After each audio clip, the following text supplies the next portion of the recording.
ያሬ በጣም አስገራሚ ታሪክ ነው እየነገርከን ያለው። በርግጥ እንዲህ ሊሆን እንደሚችል ምንም ጥርጥር የለውም። ኢመደበኛ የሆኑ ስውር ቡድኖች እንዳሉ አሁንም ቀደም ሲል የጠቀስከውን ጋዜጠኛ ጨምሮ ብዙዎቹን ወስደው ባልታወቀ ቦታ ደብድበው ከጥቅም ውጪ አድርገው መንገድ ላይ ጥለው የሚሄዱ እንደውም አንዳንዶቹ እድለኞች ናቸው። ፖሊስ ጣቢያ አስቀምጧቸው ቢያንስ በአድራሻቸው ፖሊስ ጣቢያ ሲፈልጉ ቤተሰቦቻቸው ሊያገኟቸው ይችላሉ። አንዳንዱ የት እንደሚጥሏቸው እንኳን በማይታወቅበት ሁኔታ ነው እዚህ ሀገር ላይ እንዲህ አይነት ግፍ እየተፈጸመ ነው ያለው። የሚያሳዝነውና ሁሉ ጊዜ የሚገርመኝ ደግሞ ምንም ነገር እንዳልተፈጸመ የሰው እንኳን ዝንብ እሺ ብሎ ማያቅ የሚመስለው አብይ አህመድ እየወጣ በከፍታ ላይ ነን ያለ ነው ብሎ ሲናገር አንዳንድ ጊዜ እንደው ራስን እንኳን ምን ያህል ጊዜ ያሞኘ ተዘልቃለህ? ሰዎችን ልታሞኝ ትችላለህ፣ በፈጣሪም አየኝም ብለህ የፈለግከውን ልታደርግ ትችላለህ። ህሊናህንና ራስን ግን እንዴት ነው እስከ መቼ ድረስ ነው እያታለልክ የምትቆየው? የዚህ ሰውዬ ነገር ይገርማል። ለማንኛውም በቴዲ አፍሮ ላይ ያለውን ሁኔታ በተመለከተ እንግዲህ እያሰሩ ነው፣ ብዙ ሰዎች ታስረዋል። ዛሬ ከአዲስ አበባ እንደሰማነው ከሆነ የፌደራል ፖሊስና ኢመደበኛ የሆኑ የሲቪል ልብስ የለበሱ የደህንነት ሰዎች ሰው ሞባይል ላይ ምንድን ነው የሚያዳምጠው ባታዳምጥ እንኳን የጠረጠሩትን ሰው ወጣት መንገድ ላይ ያያዙ ስልኩን እየፈተሹ የቴዲ አፍሮ ሙዚቃ መስማትን ከዩቲዩብ ላይ ያዩ መደብደብና መቀማት ጀምረዋል። እንዲህ አይነት ሰቀቀን ውስጥ ህዝቡን እየከተቱት ነው።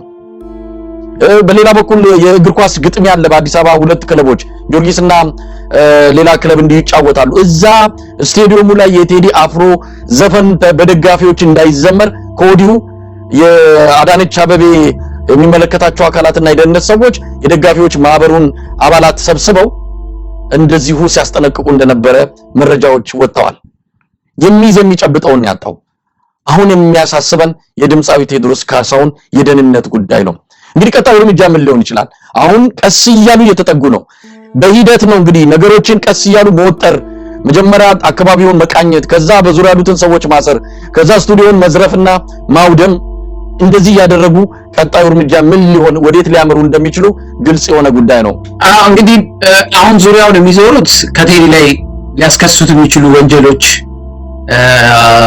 ትንሽም እንኳን የሆነ ፍንጭ ማግኘት ብንችል ዙሪያውን የሚዞሩት ለቀጣዩ ክሳቸው እሱ ላይ ለሚወስዷቸው አንዳንድ እርምጃዎች ጀስቲፋይ ለማድረጊያ ምንም እንኳን ባያረጉ እንኳን እሱንም አስጨንቆ ማቆየትንና መልክቱ ለቴዲ ብቻ አይደለም። ከዚህ በኋላ በጆክም በዘፈንም በስዕልም በፈለከው አይነት መንገድ እኛን መንካት ያስቀጣል፣ ያስመታል። መተቸት እኛን መተቸት አትችሉም ብሎ መልክቱ ለቀረው የኢትዮጵያ ሕዝብ ነው። ይሄ ተመሳሳይ ሁኔታ የአዲስ አበባ ውስጥ ስልክ መበርበር የተጀመረው የፋኖን የሚመለከቱ ዘፈኖች መለቀቅ በተጀመሩ ጊዜ ነው። ስልክህ ላይ ከፋኖ ጋር የተያያዘ ዜና ወይም ዘፈን የሆነ የተለዋወጥከው መልእክት ሼር ያደረከው ነገር ካለ ስልክህን ይወስደዋል፣ አንዳንዴ ያስራሉ፣ ይደበድባሉ። እሱ ምን ፈጠረ? ለብዙ ፖሊሶች ቢዝነስ ፈጠረላቸው። ድንገት ይመጡና በተለይ ወጣቶቹ ልጆች ስልካችሁን አንጡ፣ ለምርመራ ይፈለጋል፣ ስልካችን ምናምን ስለዚህ እሺ እስከዛ ታስራችሁ ትቆያላችሁ እስክንመረመር ይሏቸው። ኧረ አንፈልግም ሲሉ በቃ ተመርምሮ ወደፊት ተደውሎ ይሰጣቸዋል ይሉና ዝም ብሎ እነዚህ ፓትሮል የሚያደርጉ ፖሊሶች የአምስት የስድስት የተሰበሰቡ ወጣቶችን ስልክ ሰብስበው ይዘው ይሄዳሉ፣ ሊሸጡት ግማሹን ሊጠቀሙበት። እና የአገዛዝ ስርዓቱ ትዕዛዝ ሰጥቷል እንዲህ ያሉ ሜሴጆችን የሚቀያየሩ ሰዎችን አስቆሙ፣ አስጠንቅቁ፣ አስደንግጡ ብሎ። ግን ለፖሊሶቹ ደግሞ የዝርፊያ በር ተከፈተላቸው። የብዙ ሰው ስልክ በፖሊሶች ተነጥቋል። ይሁን እኔ እዛ አዲስ አበባ ሞኝ እንዲህ ያለ ነገር ይደረግ ነበር። እና አሁንም ኮሽ ሲል በዛ በአንድ የሆነ ጉዳይ ላይ የሚለዋወጡ መረጃዎችን ሰውን ማሸማቀቅ፣ ማስደንበር የስርዓቱ ውጤቱን ይፈልገዋል። ግን ደግሞ ለነዛ ለዘራፊ ዩኒፎርም ለለበሱ ፖሊሶች ደግሞ የሞባይል መሰብሰቢያ በሩ እንደገና ለሁለተኛ ጊዜ እንደተከፈተላቸው ነው የምታየው። ግን ትልቁ ነገር ቴዲም ያው ሪስክ ውስጥ እንዳለ እኔ አሁን በነፃነትም መንቀሳቀስ የሚችል አይመስለኝም። በእርግጥ ቀጥታ ያለበትን ሁኔታ አላውቅም፣ ግን አሁን ባለው ሁኔታ ከቤቱ ሲወጣ ምን ሊገጥመው እንደሚችልም አይታወቅም። እና ቴዲ ደህንነቱ አደጋ ውስጥ እንዳለ ነው። በተለይ ቢሮ ላይ ያነጣጠረው ጥቃት ነገ ቤቱ ላይ ላለመቀጠሉ፣ ነገ ጓደኞቹ ላይ የተደረገው እስር ነገ እሱ ላይ ላለመቀጠሉ ምንም ዋስትና የለም። ይሄን ያገዛዝ ስርዓትም የሚመልሰው የሞራልም የህግም ማዕቀፍ የለም። የጭካኔም ችግር የለባቸውም። ስለዚህ የቴዲ አፍቃሪ የሆነው የኢትዮጵያ ህዝብ በተለይ አዲስ አበባ ያለው የኢትዮጵያ ህዝብ በጠቅላላ የቴዲን ጉዳይ በአይነ ቁራኛ መከታተል፣ ቴዲን የሚነካ የመንግስት አካል ካለ ህዝቡ በማናቸውም መንገድ ቁጣውን ለመግለጽ መዘጋጀት አለበት። ግን ጥሩነቱ በዓለም አቀፍ ደረጃ የዓለም አቀፍ ማህበረሰቡ በአይነ ቁራኛ እያንዳንዱን ነገር በጥንቃቄ ነው የሚከታተሉት። አለርቶች ተልከዋል። በዚህ አጋጣሚ ያው እሱን ኢንፎርም ላድርግ። የተባበሩት መንግስታት ሰብአዊ መብት ካውንስል አካባቢ ያሉ ሰዎች፣ የአውሮፓ ዩኒየን አካባቢ ያሉ ሰዎች ከመንግስት ጋር በፓርትነርሺፕም በምንም ግንኙነት ያላቸው የዲፕሎማቲክ ኮሚኒቲው የተጻፉ አለርቶች እንዲደርሳቸው ተደርጓል እና ሁሉም በጥንቃቄ ነው የሚያየው። መንግስት ምንም አይነት የወንጀል ተረት ይዞ ቢመጣ እንኳን ቴዲን የሚያስርበት ምክንያት በዘፈኑ እንደሆነ ግልጽ ነው። ኢቭን አሁን የስቱዲዮ ጥቃት ራሱ በቴዲ ላይ የተነጣጠረ ጥቃት ስለሆነ እሱን አስመልክቶ እንግዲህ አይ ቲንክ የተለያዩ ድርጅቶች አሁን በድጋሚ ዓለም አቀፍ የሰብአዊ መብት ድርጅቶችም በመንግስት ላይ ጫና የሚያሳድሩ መግለጫዎች ያወጣሉ ብዬ ነው ተስፋ የማደርገው መረጃው ስላላቸው። ሌላ በአሜሪካ በአውሮፓ የሚገኙ ኢትዮጵያዊ የሆኑ ድርጅቶችም ትላንትና ያወጡት ጠንከራ ያለ መግለጫ አለ። ግን የኢትዮጵያ ህዝብ ነው ዋናው ባለቤት የኢትዮጵያ ህዝብ ነው። ልጃችንን መንካት አትችሉም። ቴዲን ነክታችሁ በሰላም አገር ማስተዳደር አትችሉም። ልሳናችንን ለመዝጋት ሞክራችሁ አብረን ልንቀጥል አንችልም ብሎ ዋና ቁጣውን ማሰማት ያለበት ግን የኢትዮጵያ ህዝብ ነው ባይነኝ። ያሬድ እንደው ወደ ህዝቡ ምን ማድረግ አለበት የሚለውን በደንብ ጠንከር ባለ መልኩ መልእክት ማስተላለፍን ካለብን ወደ መጨረሻ ላድርገውና 16 የሲቪክ ተቋማት ቀደም ሲል የጠቀስካቸው ለአሜሪካ ውጭ ጉዳይ ሚኒስትር ማርኮ ሩቢዮ ደብዳቤ አስገብተዋል። በደብዳቤው ይህን ጉዳይ አሳሳቢነቱን በመጥቀስ ነው እንግዲህ የቴዲ አፍሮ ጉዳይ ምን ያህል በኢትዮጵያ ህዝብ ዘንድ በከፍተኛ ደረጃ ክትትል ህዝቡ እያደረገ እንዳለ፣ የሆነ ነገር ቢፈጠር ቀውስ የበለጠ ሊከሰት የሚችልበት እድል ሰፊ መሆኑን በመጥቀስ የአሜሪካ መንግስት በቅርበት ጉዳዩን እንዲከታተልና በአገዛዙ ላይ ጫናም እንዲፈጥር ያሳሰቡበትን ደብዳቤ ነው ያስገቡት። እናንተም እንግዲህ በዓለም አቀፍ ተቋማት አማካኝነት መረጃው እንዲተላለፍ እንዲሰራጭ በአዲስ አበባ የሚገኙ ዲፕሎማቲክ ማህበረሰብ አካላትም ጉዳዩን በደንብ እንዲከታተሉትና በቅርበት እንዲያዩት ጭምር ከፍተኛ የሆነ ስራ እየሰራችሁ እንዳለ አውቃለሁ። ሁለት አምባሳደሮች ከዚህ በፊት ለአብይ አህመድ በቀጥታ ኢሜል በማድረግ በቀውስ ላይ ሌላ ቀውስ ማምጣት ስለሚሆን በቴዲ አፍሮ ላይ እርምጃ ከመውሰድ እንዲቆጠብ እንደዚሁ ያሳሰቡበት መልእክት እንዳደረሱ ነው የሰማነው። ግን አገዛዙ በአሁን ሰዓት ደንግጧል። በጣም ነው የደነገጠው። ደንግጧል ሲባል ዝም ብሎ እኛ ስለፈለግነው ወይም ደግሞ መደንገጡን ስለተመኘን አይደለም፣ ድርጊቶቹ የሚመሰክሩ ናቸው። አብይ አህመድ በዛ ደረጃ እንዳልደነገጠ ምንም ምንድነው የተርባይኑን እንኳን እንትን ሊፈጥር የማይችል የሲኒ ውስጥ ማዕበል ነው፣ ምንም ጫጫታው አይበግረንም ያለው ሰውዬ 4 ሰዓት 48 ሰዓት ሳይቆይ እንዲህ አይነት ሽብር ውስጥ መግባቱ በራሱ ሰውየው ምን ያህል ፈሪ እንደሆነ በፍርሃት ሸለቆ ውስጥ እየዳከረ እንዳለ የሚያሳይ ነው።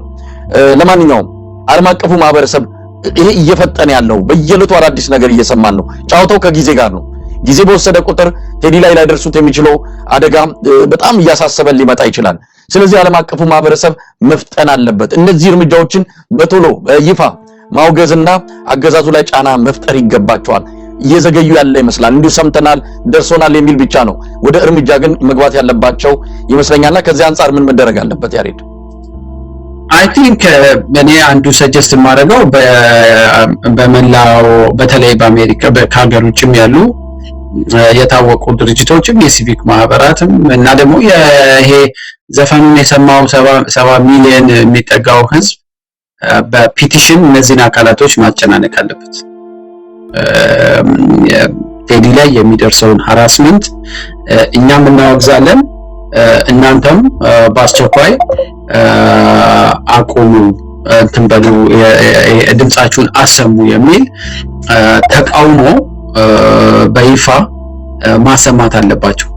እና አይ ቲንክ ለኔ አንዱ በተለይ በሰብአዊ መብት ላይ ለሚሰሩ ሰዎችም ሰጀስት ማድረገው ፔቲሽን እነዚህን አሁን የወጡትን ደብዳቤዎች ወደ ፔቲሽን ቀይሮ ለአውሮፓ ዩኒየን መረጃው አላቸው፣ ኢንፎርም ተደርገዋል፣ አፕዴት አድርገናል። ግን ያ ብቻውን በቂ አይደለም። የኛ ድምጽ ብቻ በቂ አይደለም። የሚሊዮኖች ድምጽ ቴዲ ከተነካ ኢትዮጵያ ውስጥ የሚፈጠረውን ቀውስ ቀድማችሁ አውቃችሁ ይሄን ያገዛዝ ስርዓት በተለያየ መንገድ ፓርትነርሺፕ ፈጥራችሁ አብራችሁ የምትሰሩትን ያገዛዝ ስርዓት አደብ እንዲገዛ ህግ እንዲያከብር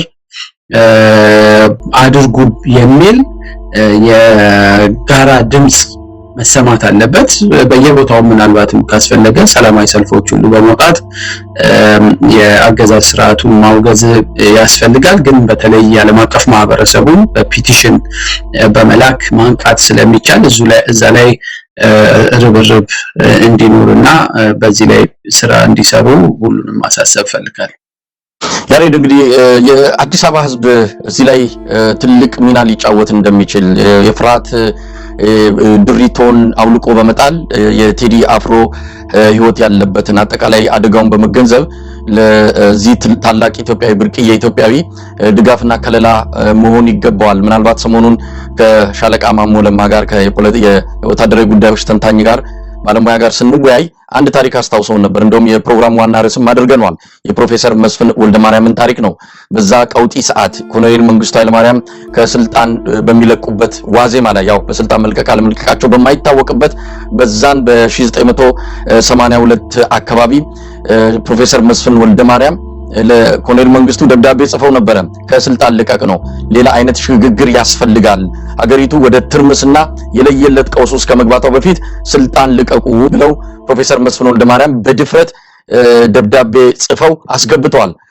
በጣም የሚገርመው በወቅቱ ይሄ ደብዳቤ በአዲስ ዘመን ጋዜጣ ላይ ሁሉ እንደወጣ ነው የነገሩንና ይሄ ብቻም አይደለም፣ ይሄ የእሳቸው ጥሪ ሰራዊቱ ድረስ እንግዲህ ያኔ የነበረው የግንኙነት እንዳሁኑ ሶሻል ሚዲያ የለም፣ ሞባይል ስልክ የሚባል የለም።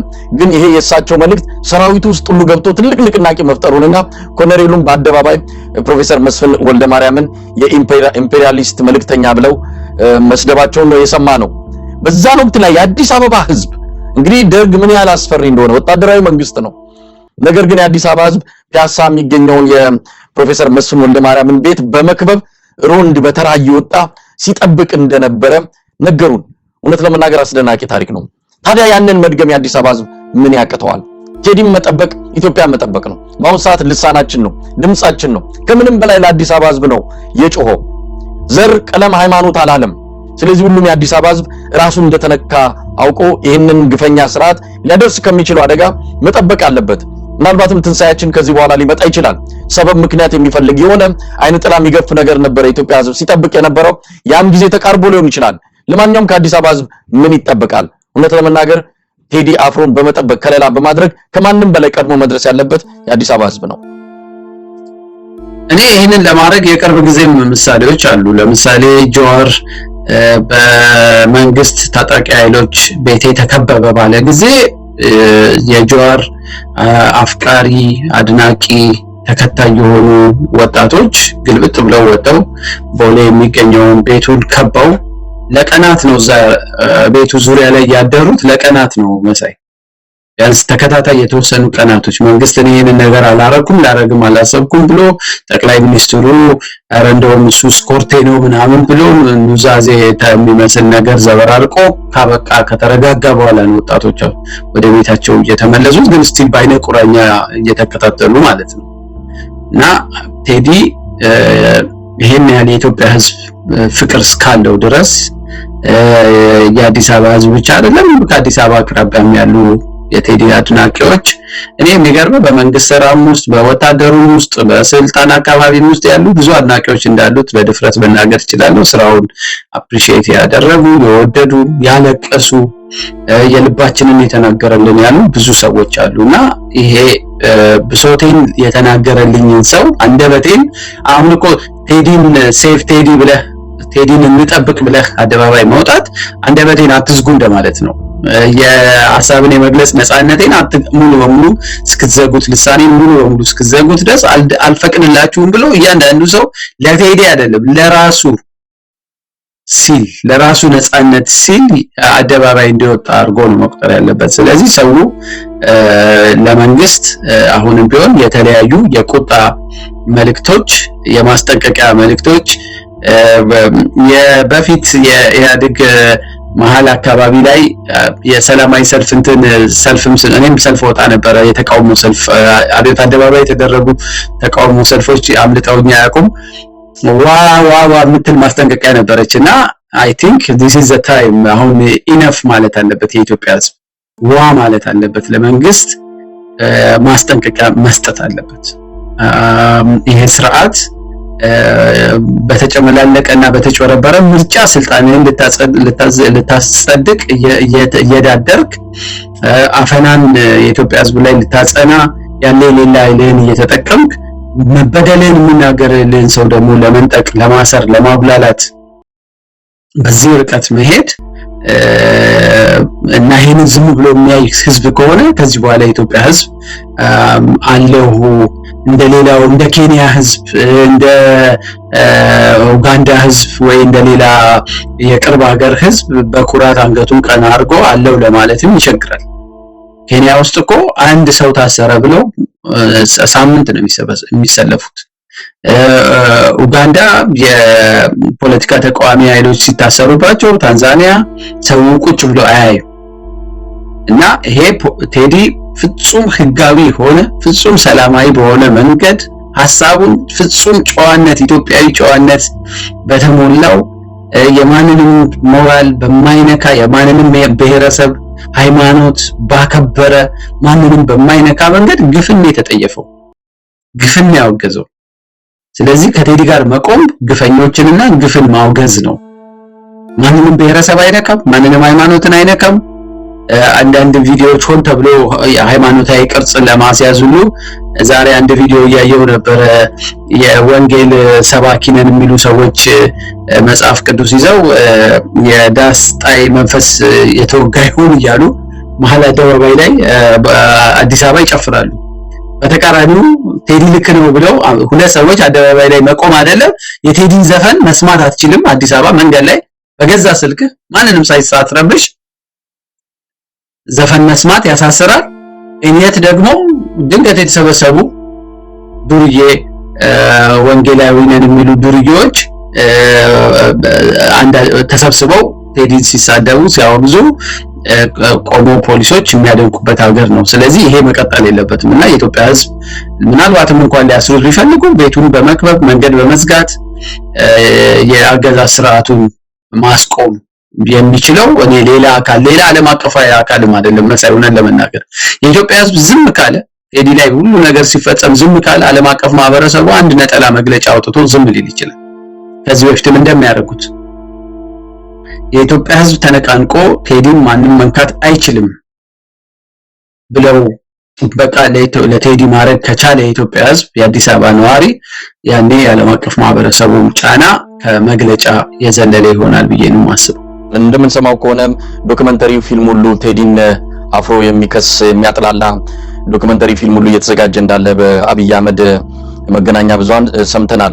ምናልባት አሁን ይሄ በዚህ በስቱዲዮ ያደረጉት ዘረፋና ውንብድና ነገ ከነገ ወዲያ የጸረ ሽብር ግብረ ኃይል ብሔራዊ ግብረ ኃይል ለሽብር ተግባር ሊውል የነበረ ሳክስፎን እንደዚሁም ፒያኖ ሌሎች የሙዚቃ መሳሪያዎች ለሽብር ተግባር ሊውሉ ሲሉ ጸረ ሽብር ግብረ ኃይሉ ልዩ ኦፕሬሽን በማካሄድ በቁጥጥር ስር አደረጋቸው የሚል መግለጫ ከማቅረብ ወደ ኋላ የማይሉ ናቸው።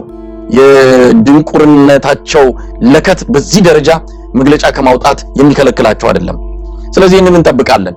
ግን እንደው በመጨረሻ ምናልባት ይሄንን ዝግጅት ለማሰናዳት እንግዲህ በቶሎ ጠይቄህ ነው የመጣው። ገና ሊፈጸሙ የሚችሉ እየተደረጉ ያሉ ነገሮች ካሉ አዳዲስ መረጃዎች ወደ ኋላ ላይ እንመለስበታለን። ከዚህም የከፋ ሊያደርጉ የሚችሉበት እድል ሰፊ እንደሆነ እየሰማን ነው ያለነው። በመጨረሻ የምትለው ነገር ካለ የአብይ አህመድ ጀንበር እየጠለቀች ነው። በዚህ ወቅት ላይ እንኳን እንደው ለንስሐ ሃይማኖትም ካላቸው ለንስሐ የሚሆን ለጽድቅ የሚሆን ስራ በዚህ በመጨረሻው ሰዓት እንኳን የመስራት እድላቸውን እያጨለሙ ነው ያሉት። ሁሉም ነገር ዝግ አድርገው ሀገሪቱን ወደ ቀውስ አንደርድረው ከተዋታል ወደ በለጠ ደግሞ ማዕትና መከራ ላይ ያስገቧት እየሰሩ ነው ያሉትና በመጨረሻ ምን ትላለህ እንደው ያሬድ? ቴዲ ዘፈኑን ካወጣበት ጊዜ ጀምሮ በጣም የነውረኝነት ጥግ የረገጠ አንዳንድ ጊዜ በቃ ለማሰብ ሁሉ የሚከብድ በሚዲያም ላይ ያሉ በዛው አንዳንድ ቦታ ስልጣንም ተታከው የተቀመጡ ከህሊናቸው የወረዱ ሰዎች የሰሯቸው ዘገባዎች በጥንቃቄ ተከታትዬ ነበር። በተለይ አንዱ የናንተ የሥራ ባልደረባም የነበረው ሰው አለበትና የቴዲን አፍሮን ስራ ከሻቢያ ከግብጽ ከህወሓት መንግስትን ለመገልበጥ ከሚፈልጉ ኃይሎች ጋር እንደው በቃ ግጥሙን ሁሉ እነሱ ጽፈው የሰጡት ሊሉ ምንም አልቀራቸው። ኢሳያስ ነው ግጥሙን የጻፈለት ለማለት ወይ ግብጽ ነች የጻፈችለት ለማለት ምንም አልቀራቸው።